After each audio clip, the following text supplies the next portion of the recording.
composition of Miss Angelica Dorothy. Hope you like it all.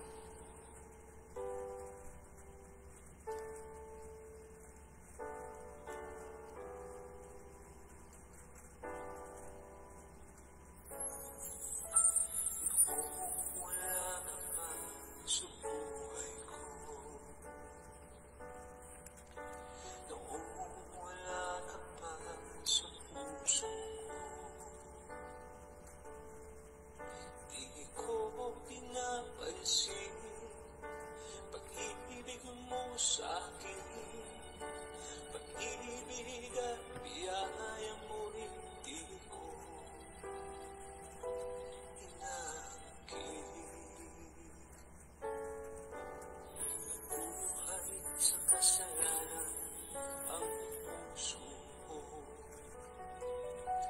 pag-ibig ko'y hindi ilan sa'yo. Mahina sa tukso ang pagkatao ko, pananalig ko sa iyo'y hindi siniseryoso.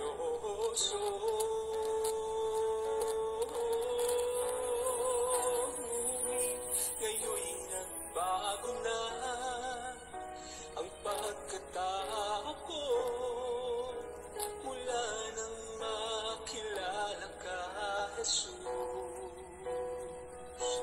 Pananalig ko'y tumibay, buong tiwala ay binigay sa'yo lamang, Jesus. Pananalig ko.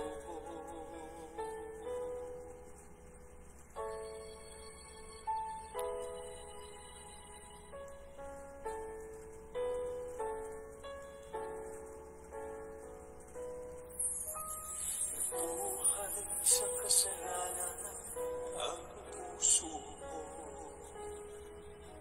pag-ibig ko'y hindi ilan sa'yo. Mahina sa tukso ang pagkatao ko, pananalig ko sa iyo'y hindi siniseryoso.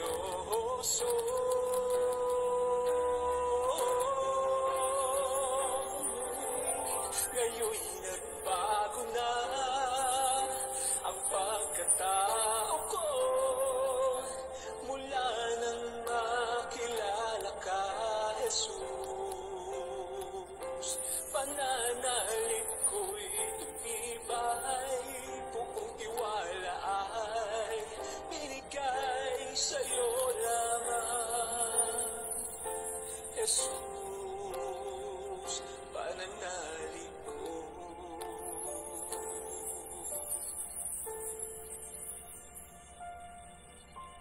Sa'yo lamang, Jesus.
Karapat-dapat niyang purihin ang ating Diyos na buhay, lalo na ngayong linggo na ang araw na ito ay para sa Panginoon.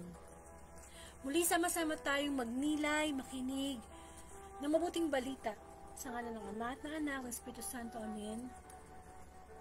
Purihin ka mang Diyos na makapangyarihan sa lahat. Purihin ang katastaasan ng kabalmalagan na Diyos na patuloy na pumapatnubay sa atin. Ang kanyang banal na Espiritu ang siyang kailangan ng ating Espiritu. Panginoon, muli ang paglapit ko sa iyo na may kababaang loob, inis mo po ang aking puso at isip upang sa ganon mag-take over ang banal na Espiritu at gamitin lamang ako bilang instrumento ng iyong mensahe sa mabuting balita. Muli, Panginoon, gayon din ang panalangin ko sa makakarinig ng Sunday Gospel. Ang araw na ito ay para sa iyo. Nawa, may sa buhay namin, may share ang mabuting balita, Panginoon. Di lamang information, kundi transformation ang maging dulot ng binhi itatanim mo. Ang pagkaing spiritual ay papakain mo sa amin online. Come, Holy Spirit, we need you, and come, Holy Spirit, we pray. Ang bawat salita mo, Panginoon, ay magsilbing gamot sa amin spiritually. Ang iyong mga salita nawa ang aming maging kayamanan. Nawa sa oras na ito, i-focus lang namin ang aming isipan, ang aming puso sa mabuting balita. Ito ay isang balita na magbibigay sa amin ng pag-asa. Muli, Panginoon, ikaw ang kumilos sa bawat isa. Lahat kami makasalanang lumalapit sa iyo online. At lahat kami ay nangangailangan ng pagpapagaling mula sa iyong mga salita, Panginoon. Tunay nga na makapangyarihan ang mabuting balita. Baguhin ka dito ng Panginoon upang kami maglingkod sa iyo, sumunod sa iyo. Tawagin mo kami sa mga oras na ito according to your will. Ang lahat ng ito'y dalangin ko sa iyo, Ama, sa pangalan ng Anak, Isa ng Espiritu Santo. Amen.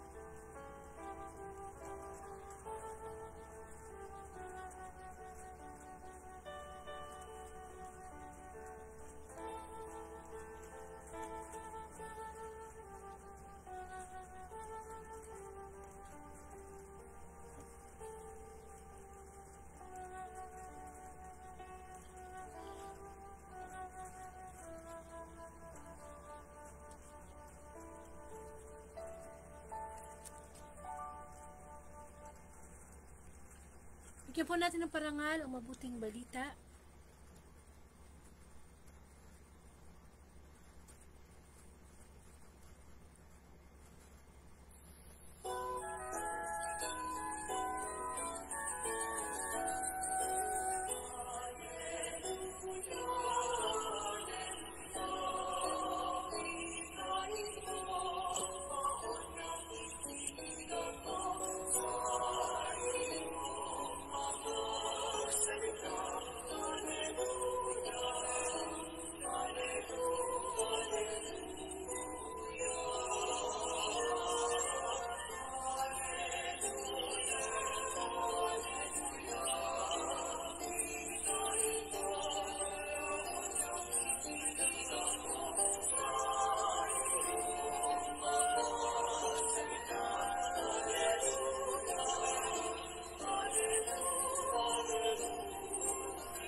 Balita ayon kay San Juan. Papuri sa iyo, Panginoon. Ang unang mga alagad ni Jesus. Nang sumunod na araw, naroon uli si Juan at ang dalawa sa kanyang mga alagad. Nakita niya si Jesus na nagdaraan at kanyang sinabi, "Narito ang kordero ng Diyos." Narinig ng dalawang alagad ang sinabi niya at sumunod sila kay Jesus. Lumingon si Jesus at nang makitang sumusunod sila, ay kanyang tinanong, "Anong hinahanap niyo?" Sumagot sila, "Saan po kayo nakatira, Rabi?" Ang kahulugay, "Salitang ito'y guro." "Halika kayo at tingnan ninyo," ani Jesus. Sumama sila at nakita nila ang kanyang tinitirahan at tumuloy sila roon ang araw na yaon. No'y mag-ikaapat na ng hapon. Ang isa sa dalawang nakarinig kay Juan at sumunod kay Jesus ay si Andres na kapatid ni Simon Pedro. Una niyang hinanap ang kapatid niyang ito at kanyang sinabi sa kanya, "Natagpuan namin ang Mesiyas," ang kahulugan ng salitang ito'y Kristo. Kasi isinama ni Andres kay Jesus. Tinignan ni Jesus si Simon na sinabi sa kanya, "Ikaw si Simon na anak ni Juan, ang ipapangalan ko sa iyo ay Cephas." Ang katumbas ng pangalang ito ay Pedro. Ang mabuting balita ng Panginoon, pinupuri ka namin Panginoong Heso Kristo. Welcome po sa Word of God Daily Gospel. At ako po si Sister Angelica from Bulacan, sa Pong Katoliko. At muli, maraming salamat. Ngayon po ay January 14, 2024 at Sunday Gospel po yung ating pagmimilayan. Maaaring iba sa inyo, nakapagsimba na, maaaring magsisimba pa lang. Pero gayon pa man, ang online na proclaiming the Word of God dito through Facebook Live, ay isa lamang masasabi natin additional na pwede nating pakinggan when it comes to gospel. Pero syempre, ang mataas pa rin pagsamba ay ang pagsisimba. So, huwag natin kakalimutan na magsimba sapagkat bilang mga Katoliko, tinuturing na mortal sin yan kapag hindi po tayo magsisimba. At saka, yun nga po, 6 na araw tayo nagtrabaho, marapat lamang na yung isang araw, hindi naman buong araw, binibigay natin kay Lord yung linggo, yung quality time na yung ba talaga nag-e-effort ka na magbihis, bumiyahe, pumunta sa tahanan ng Diyos, mas iba yon. Kasi isa nanonood ka lang ng TV, magkaiba po yon. Kasi kung nanonood ka lang ng mas sa TV, parang sinabi mo na may nag-imbita sa'yo ng, "Halika, umattend ka sa kasal ko." Bawa, isang kaibigan mo, ini-invite ka na, "Halika, umattend ka sa kasal ko." Kaso, hindi ka pumunta. Ang ginawa mo, ang sabi mo na lang sa kanya, "Sige, panonoorin ko na lang kayo sa video." Kasi ang nangyari, iniimbitahan ka ng kaibigan mo na umattend sa kanya kasal para makasama ka sa video, pero tinanggihan mo. So, sabihin mo, manonood na lang ako ng video ng wedding nyo. Nung napanood mo yung video ng wedding nila, wala ka dun. Di po ba? Parang ganun din yun. Since, nauso lang naman yung online mass, kapag, nung panahon ng COVID, bawal lumabas, di ba? Nag-iingat, no? Ang simbahan. Kaya nauso yung online mass. Pero ngayon hindi na, maluwag na, marapat lamang na hindi na tayo nag-online mass.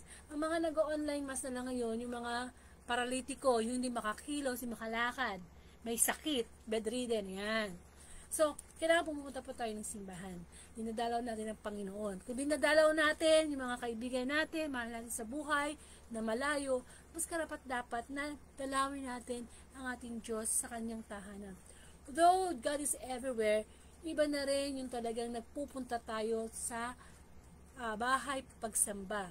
And of course, yung pagsimba is the highest worship na matuturing natin sapagkat sa ating simbahan tuwing linggo nandun yung mga sakramento, diba, ng Catholic, yung pagbibinyag, kumpil, kumpisal. So kailangan talaga personal tayong nagsisimba. At pag nasa simbahan tayo, yun ay bahay ng Diyos, ito'y tahanan ng Diyos. Kailangan irespeto natin, huwag tayo magkakalat, ha? At kung may makita man kayong kalat doon sa loob ng simbahan, halimbawa, nag-iwan ng balat ng plastic, ng candy, or empty bottle of mineral water, kunin nyo na. Kunin nyo na. Hindi yung nakikita nyo na may basura doon sa loob ng simbahan, dinadandaanan nyo pa. Hindi, tahanan nyo ng Diyos. So, kababaang loob mong kunin yung basura kahit hindi ka nagkalat, ipapakita lang nyo na nire-respeto mo yung tahanan ng Diyos. At huwag tayong magkakalat. At hanggat maaari, yun nga, i-off natin yung ating cellphone, no? Para hindi walang istorbo. At saka, yun, sumunod tayo sa mga pagkanta. Pag kumakanta, kanta. Pagka sumasagot, sagot. Yun, i-remind ko ulit na kapag sinabi ng pare na sumainyo ang Panginoon, huwag nyo nang itataas yung kamay nyo at ibabalik nyo sa Kanya yung sumainyo rin. Na yung kamay nyo alam mo yun, parang sumainyo rin yung tinataas yung kamay, binabalik sa Kanya, hindi. Ang sabi po ng pare, pag sinabi ng pare na sumainyo ang Panginoon, sumagot lang po tayo ng sumainyo rin. Ibig sabihin, tinatanggap nyo. Okay, tinatanggap nyo, hindi nyo ibinabalik, no? At saka yung pag kumakanta po tayo ng Ama Namin, lang po, prayer position lang, yung kamay, yung position ng kamay natin, prayer position lang. Hindi siya nakataas sa dalawang kamay, hindi siya naghahawak kamay, talagang prayer position lang. So, yung mga simple na mismo sa pare, ko nalaman na mga maling ginagawa nating gesture during Mass. Amen? And of course, kung yun nga, pwede tayong wag tayo basta-basta tawag dito, co-communion. Kung alam natin na yung merong mortal sin, muna tayo ng confession, no? Pero kung venial sin lang naman, pwede natin personal na ihingi ng tawad yon sa Panginoon. Amen? Kasi katawan ni Kristo, yung tinatanggap po natin. Yun ang ating pananalig sa ating Diyos. So yung mga simpleng pong gano'n, no? And of course, ito po ngayong gospel tungkol sa unang mga alagad ni Jesus. So, ang unang alagad ni Jesus talaga, kung tutusin ang unang alagad talaga ni Jesus, si Mama Mary, yung kanyang mother. Kasi, since si Mama Mary ang ginamit ng Ama upang maging ina ng Panginoong Jesus, pinag-lead through Holy Spirit, si Mama Mary na rin naging unang alagad ng Panginoong Jesus, no? Tapos yun na nga, ito na nga yung talagang official na kumuha siya ng 12 alagad niya. At yung ang unang-unang nga niyang tinawag ay si Andres, o si Andrew. Amen. At yun nga, yung senaryo ng mabuting balita ngayon, isa nakita nila si Jesus na naglalakad, tapos sinabi nung isa na, eto na ang kordero ng Diyos. Alam naman natin, ang kordero ng Diyos ay nag-aalis sa mga kasalanan ng sanlibutan. So, narinig yun ng dalawa. At ganyan nga ang nangyari, no? Sumunod din sila. Kasi nananalig sila, naniniwala sila na ang Panginoong Jesus ay anak ng Diyos. Ngayon, nagkaroon ng conversation dito sa mabuting balita Kasi, nung nakita niyang sumusunod sa kanya, itong mga alagad na to, si Pedro, si Andres, lumina ng Panginoong Jesus. Tapos, nagtanong siya, anong hinahanap nyo? Ayun. Tinanong ng Panginoong Jesus doon sa mga sumusunod sa Kanya, ano bang hinahanap nyo? So, yun yung unang tanong, no? Ano ngayon ang sinagot ng mga alagad? Kasi tinanong ni Jesus, ano bang hinahanap nyo? Ang sagot ng mga alagad, saan po ba kayo nakatira? So, una, nagtanong ang Panginoong Jesus, anong hinahanap nyo? Pangalawa, sinagot sila na ng tanong din, saan po ba kayo nakatira? No? Parang tayo, no?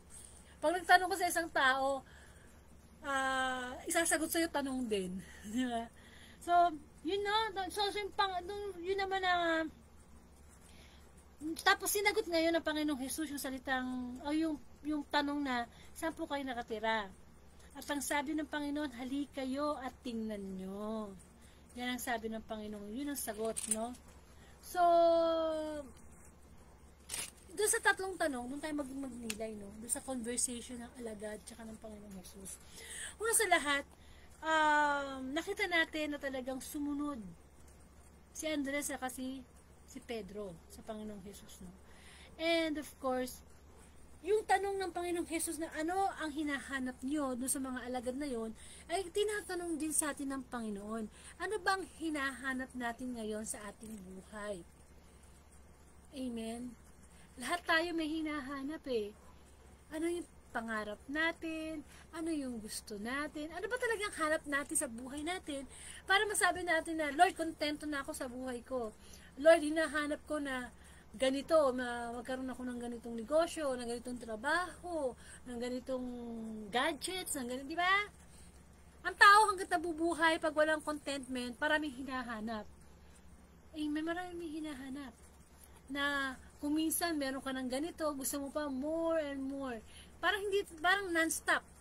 Yung ating pag-search sa buhay, sa mga bagay, sa mga lugar, sa mga tao, hanap tayo ng hanap. Minsan pag nakikita na natin hinahanap natin, minsan nasasawa naman tayo, pinapalitan natin ng iba. Di po ba? Kaya yun ang tinatanong sa atin ng mabuting balita eh. Nakamukha ng tinanong ng Panginoong Hesus, ano yung hinahanap natin? Nahanap na ba natin? Natagpuan na ba natin? Yung totoong dapat nating hanapin. Kasi tayong mga tao, pag wala tayo sa Diyos, marami tayong hinahanap na kapangyarihan, humahanap tayo ng maraming pera, humahanap tayo ng mga bagay na kasikatan. Yung bang hinahanap natin yung mag-glorify yung sarili natin, magkakaroon tayo ng satisfaction. Amen. Mga bagay na pwede naman natin hanapin talaga sa mundo eh. Pero wag lang na mas hinahanap natin yon kaysa sa Panginoon. Amen. Halimbawa, drug addict ka. Wala kang hinahanap lagi kundi makapag-injection o makasinghot ng shabu, na lagi mong hinahanap yung sigarilyo bilang bisyo, lagi mong hinahanap yung, hindi ba? Ganun tayo sa bawat araw. Sa umaga pa nga lang, ano ba hinahanap mo na kaagad? Kape. Para mainitan yung sikmura mo. Pagka may nawawalang gamit sa'yo, hinahanap mo yun. Saan ba nalagay? Saan ba napunta? Yung aso mo, pag nawala, hinahanap mo. No? Baka mas hinahanap mo pa yun kaysa sa asawa mo. Amen. Hindi tayo nag-stop ng searching everyday. Kahit sa maliliit na bagay, naghahanap tayo. Pero ang gusto malaman ng Diyos, ano ba talagang hinahanap mo? Na talagang makakapagsabi sa'yo na, Lord, finally, I found it. At alam niyo kung anong dapat maging sagot natin? Dapat ang hinahanap natin ay ang kalooban ng Diyos. To seek first the kingdom of God. Yun dapat. Kasi kapag nakita na natin yung hinahanap natin, which is ang God, yun na, mayaman na tayo. Mayaman na tayo kasi ang Diyos ay kayamanan. Na kapag natagpuan na natin itong Kristo na to, itong Panginoong Hesus na to, ito yung kayamanan hindi na dapat natin tinatanggal o nawawala. Amen? Kasi hanggat hindi natin natatagpuan ang totoong kaligayahan, hanggat hindi natin natatagpuan yung totoong kapayapaan, lagi natin tatanong sa atin ng Diyos, ano pa ba talagang hinahanap mo? Amen? Talagang dapat lang talagang hanapin natin ang presensya ng Diyos, ang kaharian ng Diyos. Kasi pag natagpuan na natin yan, lahat yan susunod na eh. Yung kapayapaan, yung pag-ibig, di po ba? Kaya sa puso natin alam ng Diyos, ito, hinahanap pa nito eh. Hinahanap pa nito si ganito, hinahanap pa niya yung ganitong lugar, hinahanap pa niya. So, ano naman yung pangalawang isinagot nung mga alagad? Saan po kayo nakatira? Amen? Tinanong nila ang Panginoong Hesus. Nung sinabi, nung Panginoong Hesus, nung tinanong ng Panginoong Hesus sa mga alagad, ano ang hinahanap nyo? Ang sagot ng alagad, saan po kayo nakatira? Tayo din, kailangan, kapag tinanong tayo ng Panginoon, ano ba yung hinahanap mo? Dapat alam natin kung saan siya nakatira. Amen? Saan po kayo nakatira? Which is spiritually, hindi naman talagang lugar eh. O bahay na nakatayo sa ganitong lugar, ang tinutukoy eh. Sa puso natin, sa buhay natin, saan ba nakatira si Kristo? Saan ba siya nananahan? Nasa tahanan ba nyo? O baka naman yung tahanan nyo ay puno ng away, tampuhan, inggitan, awayan. Eh hindi mananahan ang banal na espiritu doon. Di lang mga tao, dapat alam natin kung saan nakatira sa puso natin, sa buhay natin si Kristo. Alam natin yung lugar niya. Kasi pag si Kristo ay nasa puso natin, madadala natin niya sa ating pamilya, madadala natin niya sa ating tahanan. Siya dapat yung sentro. Amen. Ang tirahan ng Diyos, hindi siya material. Hindi siya materialis. Ang gusto ng Diyos, gusto natin siya manahan, tumira. Because our body is a temple of the Holy Spirit. Di po ba? Doon sa mga first, second reading niya tayo, sinabi ng ating katawan ay templo ng Espiritu Santo. At yun ang gustong panahanan ng Holy Spirit. Kasi pag hindi Holy Spirit ang nanahan doon, bad spirit to, di ba nga naaalihan ng demonyo. At ano pa, yung sinagot naman ng Panginoong Jesus, nung tinanong siya na saan po kayo nakatira, hindi ba sabi ng Panginoong Jesus, halik kayo at tingnan ninyo. Amen. Sabi ni Jesus, come. Kayong mga nalulungkot, nasusugatan, nawawalan ng pag-asa, halik kayo. At tingnan ninyo. Maganda yung sinabi ng Panginoong Jesus, di ba? May hinahanap ka sa buhay mo. Hindi mo alam kung anong pwesto ni Lord sa buhay mo. Kaya sabi ng Panginoon, halika at ang makita mo kung sino ba talaga ako. Mahirap kasi makilala ang Panginoong Jesus kapag hindi natin siya, wag wala tayong interes na makilala siya. Amen. Parang ano lang yan eh. Manliligaw mo. Gusto mong meron kang mga manliligaw halimbawa. O tapos may nagustuhan ka. Hindi mo ba siya makikilala ng gusto? Kailangan magsama kayo sa isang bubong para malaman mo kung ano yung mga talagang pagkatao niya. Amen. Tapos nalalaman mo na kung ano yung ayaw niya, yung gusto niyang ulam, nalalaman mo na kung ano yung, paano siya magalit, paano siya, hindi ba? Ganun dapat tayo sa Kristo.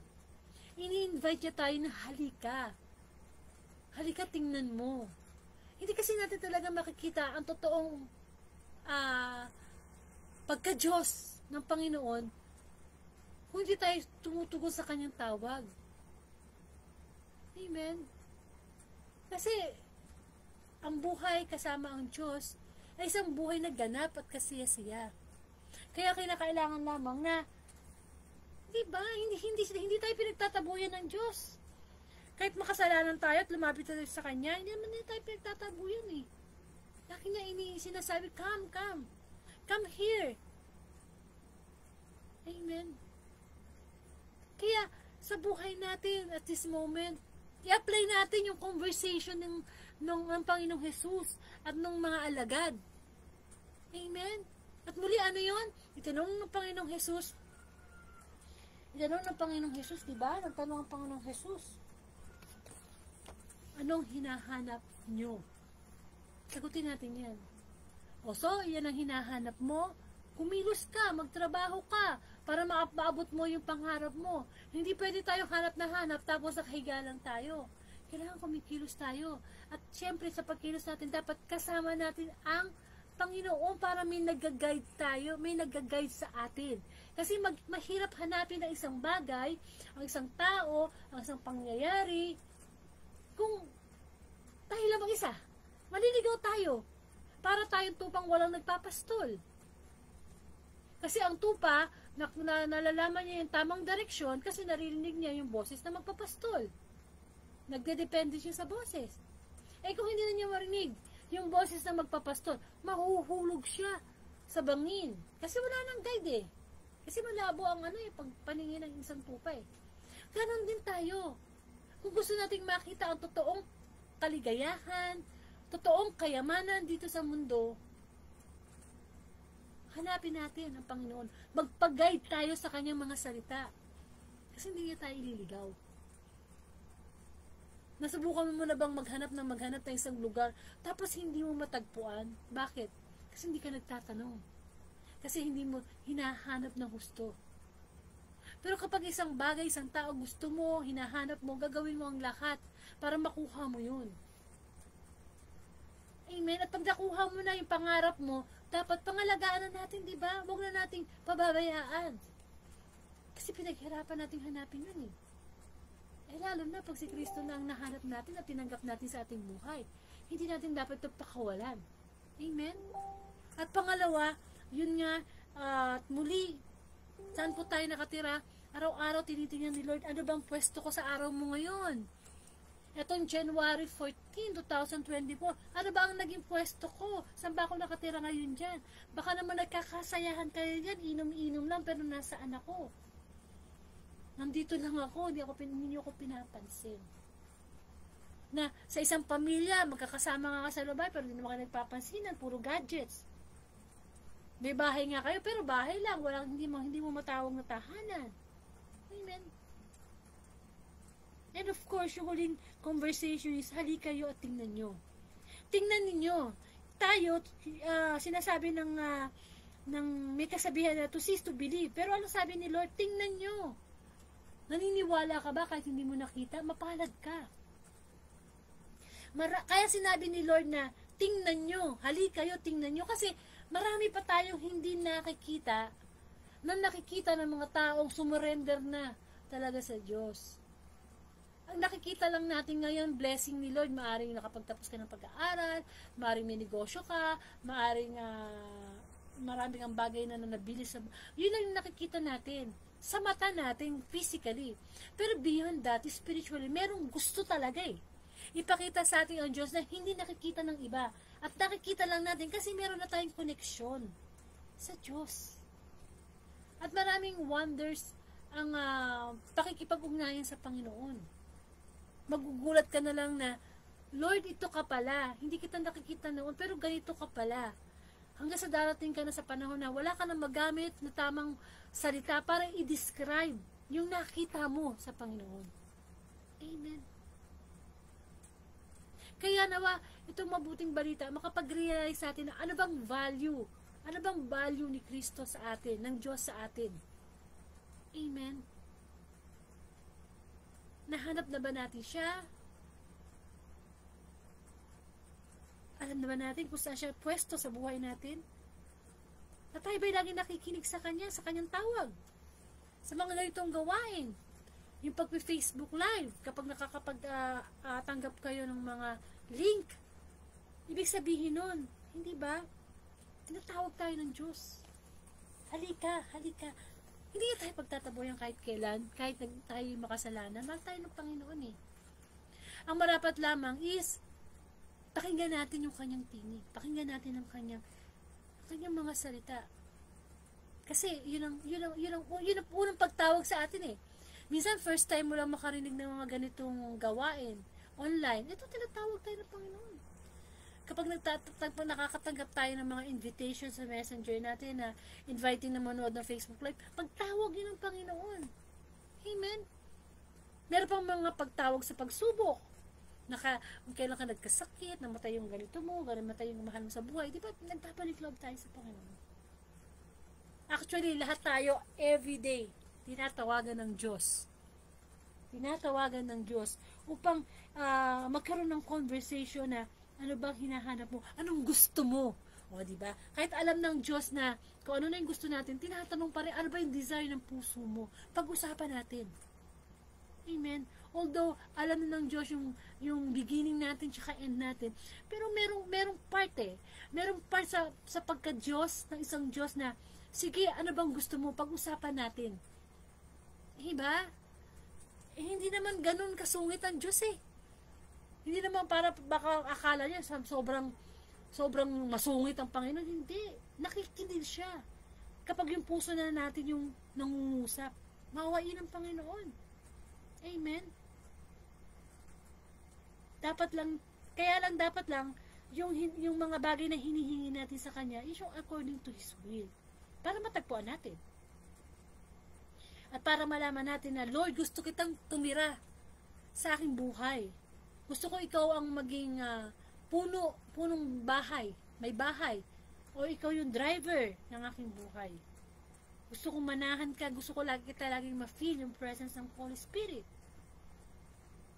Amen. Kaya nga, di ba tinawag ng mga alagad si Kristo na Rabbi, na ibig sabihin ay guro?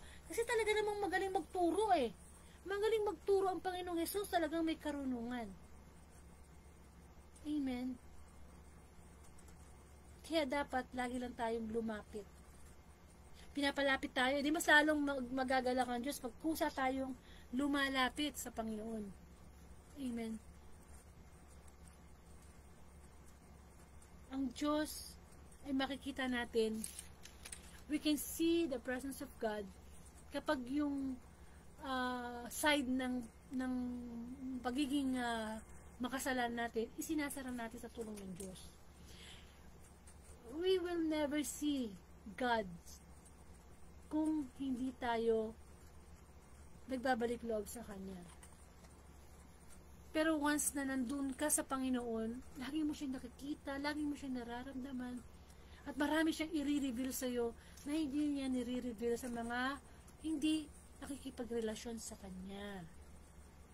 Amen. Kung gusto natin yung maranasan yun, dapat na tayo ay tumugon sa Kanyang pagtawag.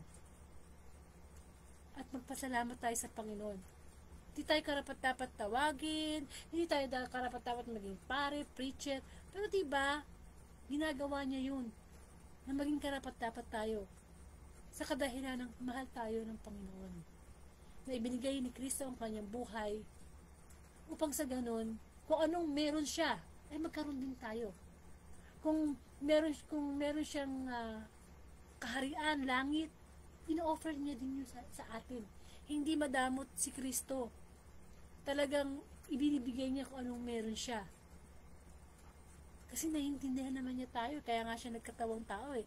Para maranasan din niya, ito pala yung tao, ganito, nasasaktan, nagagalit. Amen. Nawa, mapagnilaya natin sa ating puso na ang pagtawag sa atin ng Diyos everyday. Lalo na kapag tayo ay may problema, tinatawag tayo ng Diyos na manalangin. Kapag gusto na nating maghiganti, tinatawagan tayo ng Diyos na magpagkumbaba. Kapag tayo di ba, nalilito, tinatawag tayo ng Diyos na magkaroon ng peace of mind sa pamamagitan ng kanyang mga salita. Kaya dapat, laging nadidiligan ng mabuting balita ang ating puso para nadidinig natin ng malinaw ang boses ng Diyos. Amen. Magkaroon po tayo ng closing prayer. Muli, Panginoon, maraming salamat sa pagpapaalala mo sa amin na kami laging yung tinatawag. At tinatanong mo ano ba talaga pang hinahanap namin sa buhay. Hanapin namin ang presensya ng Panginoon. Hanapin namin lagi ang kapayapaan mula sa iyo. Manahan ka, tumira ka sa aming puso, sa aming spirito bilang iyong templo. At lagi naming marinig ang tinig mo na nag-imbinta ng halik kayo at tignan niyo.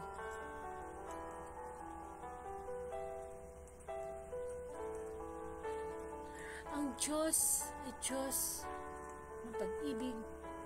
Ang Diyos ay tinatawag tayo upang sa ganun maramdaman natin ang pag-ibig na tapat ng Panginoon na hindi naman nagbago kahit kailan.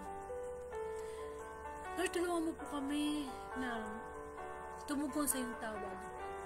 Tawag sa pagpapahayag ng mabuting balita, tawag sa pagpapatawad, tawag sa pagtulong, tawag sa pakikipagrelasyon sa iyo, Panginoon, sapagkat ikaw ay kailangan namin at naway sumaamin. Ama namin, sumasalangit ka, sambahin ang ngalan mo.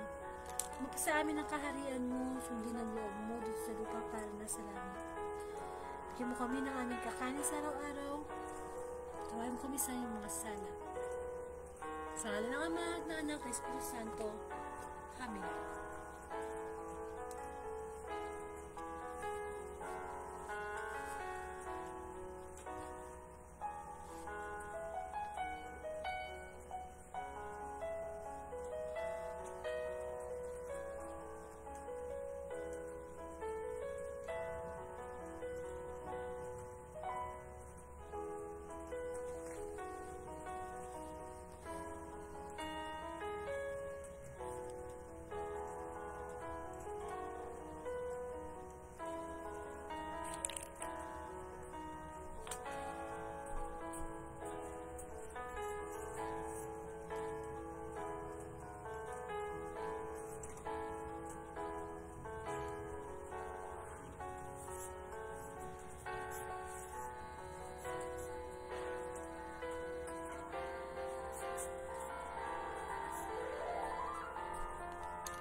Muli maraming salamat Panginoon sa pagpapaalala mo sa amin na lagi kaming tumugon sa iyong tawag, lalo na sa panahon na kami nasa pagsubok.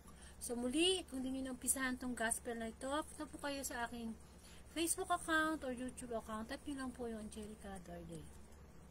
Lagi po natin makita ang Diyos, kamukha ng pagkakita ng mga alagad sa Kanya bilang kordero ng Diyos.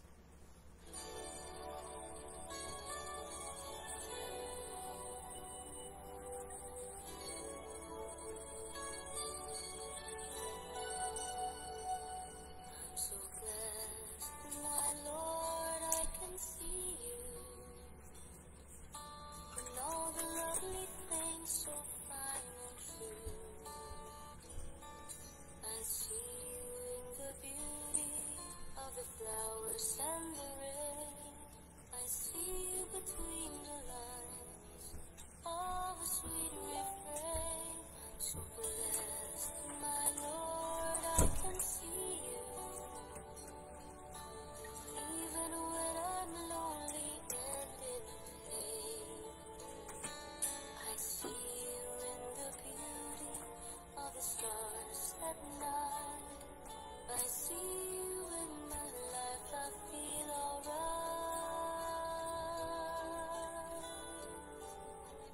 I see you, Lord, in sorrow and in happiness. I see you in the glory of sweet success. I see you, Lord, every hour, every day. I can see you, Lord, whenever I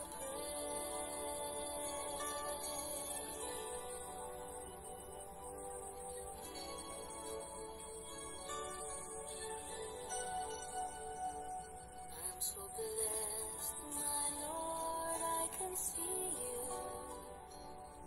Feel the smile of a baby, sweet and true. I can see you in the eyes of my very best friends. I see you in these bonds, just like your love would never end. I see you, Lord, in sorrow and in happiness. I see you in the glory of sweet success. I see you, Lord, every hour, every day. I can see you, Lord, whenever I pray. I see you, Lord, in sorrow and in happiness. I see you in the glory of sweet success. I see you, Lord, every hour, every day. I can see you, Lord, whenever I pray. I can see you, Lord, whenever I pray.